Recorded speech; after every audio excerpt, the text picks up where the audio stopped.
Bonjour, je suis Malia Metella, je suis vice-championne olympique de natation, vice-championne du monde et 5 fois championne d'Europe. Et dernièrement, j'ai fait la traversée du lac Titicaca en autonomie avec Théo Curin et Mathieu Wittwood.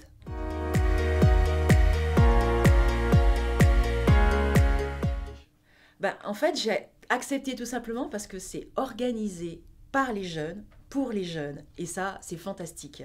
Habituellement, on dit assez souvent, ce sont les adultes qui organisent pour les jeunes. Et là, ils ont tout pris en main. Ils ont tout de A à Z. C'est pour les jeunes, par les jeunes. Et ça, je trouve fantastique. Le fait aussi que ça mélange le sport, la culture et le patrimoine, le côté histoire. Je trouve ça fabuleux pour eux et en fait, on va dire, pour devenir une personne dans la vie de tous les jours. En fait, c'est un enrichissement personnel qu'ils vont garder en souvenir pour le reste de leur vie. Et ça, je trouve ça fantastique.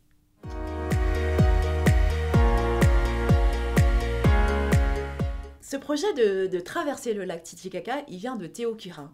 Théo est un nageur paralympique amputé des 4 membres, des 2 bras et des 2 jambes à l'âge de 6 ans.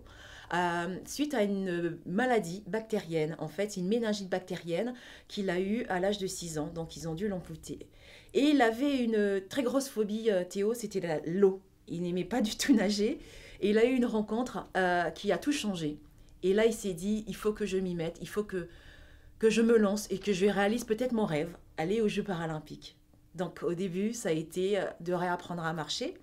Et puis là, ça a été d'aller aux Jeux paralympiques. Mais justement, les Jeux paralympiques, c'est dans des classifications. Ils sont classés par classe de 10 à 1. Et Théo, sa classification a changé pour les Jeux de Tokyo, qui a eu lieu en 2021.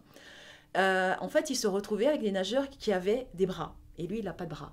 Donc forcément, dans un sport où on en a besoin de ses membres pour avancer le plus vite, c'était en fait désavantageux pour lui. Il a dit non, je vais certes ne pas réussir à réaliser mon rêve, aller chercher une médaille, mais je vais créer mon propre défi. Et ce défi, il a commencé à le travailler avant le confinement, le premier confinement qu'on a eu. Et moi, il m'a appelé à la fin du premier confinement. Et il s'est dit, voilà, j'ai travaillé sur un projet, traverser le lac Titicaca, en totale autonomie, ça veut dire pas de bateau d'assistance, on est vraiment tout seul, et on sera à 3. Donc il y avait Théo, il y avait Mathieu Wittwood, qui est un éco-aventurier, qui a déjà fait le tour du monde à vélo à l'âge de 21 ans, et il y avait moi, ancienne nageuse. Et donc il s'est dit, voilà, on sera 3. Le lac Titicaca est à 3800 mètres d'altitude, entre la Bolivie et le Pérou. Donc 30% d'oxygène en moins, et l'eau est plus froide. Habituellement en piscine, l'eau est à 27. Très bien pour tout le monde. Mais le lac Titicaca, l'eau est à 10 degrés. Donc il faut s'habituer au froid, et ça a été 15 mois de préparation à l'altitude et au froid.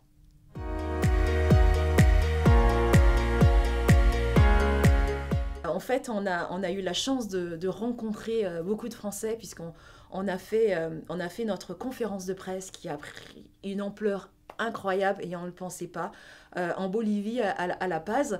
Et en fait, les femmes, elles demandaient, elles me disaient, on est très contente de t'avoir parce que tu es la femme, c'est celle qui représente que le défi est possible, même pour une femme, et d'aller dans nos lacs sacrés, et on te donne l'autorisation d'y aller. Et donc, pour moi, c'était un message très, très fort. Et ça a été un message très fort pour les Boliviens et les Péruviens qu'on a croisés sur le lac. Ils vivent de la pêche. Donc, c'est de la pisciculture qu'ils font sur le lac. Et on en a croisé beaucoup qui étaient intéressés par le radeau parce qu'ils n'avaient jamais vu d'embarcation comme notre radeau. Et se demandaient pourquoi on traverse le lac pour aller d'un point A à un point B alors qu'on peut passer par la route.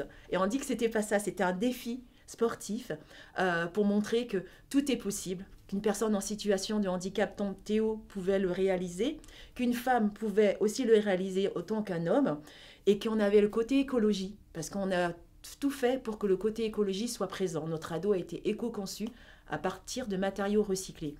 Et c'est un défi qui a été incroyable, puisqu'on a vécu 3 tempêtes, dans des vagues d'1,50 m à 2 mètres qu'on a vécu en plein milieu de la nuit et qu'au moment on a cru qu'on allait mourir vraiment. Et on est tombé sur la grêle qui nous est tombée dessus en plein milieu de la nuit. et ça faisait un boucan énorme et on s'est dit, est-ce que le radeau va tenir? Donc voilà, c'est des moments très forts que j'ai vécu avec les garçons. Et le moment très fort encore qu'on a vécu ensemble, ça a été l'arrivée.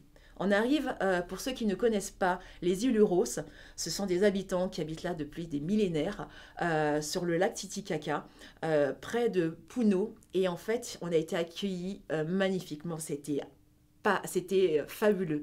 Ils étaient habillés d'habits traditionnels de couleurs jaune, bleu, rouge et qui criaient nos noms.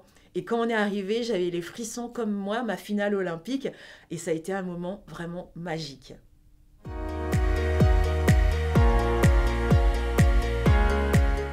Alors, surtout, faites-vous plaisir, éclatez-vous, allez à la rencontre des autres. C'est un moment de partage, donc n'hésitez pas. C'est vraiment un plaisir déjà d'aller à votre rencontre et j'espère que vous allez avoir ce plaisir de le partager avec tous les pays qui seront présents et avec vos camarades. Et je vous embrasse.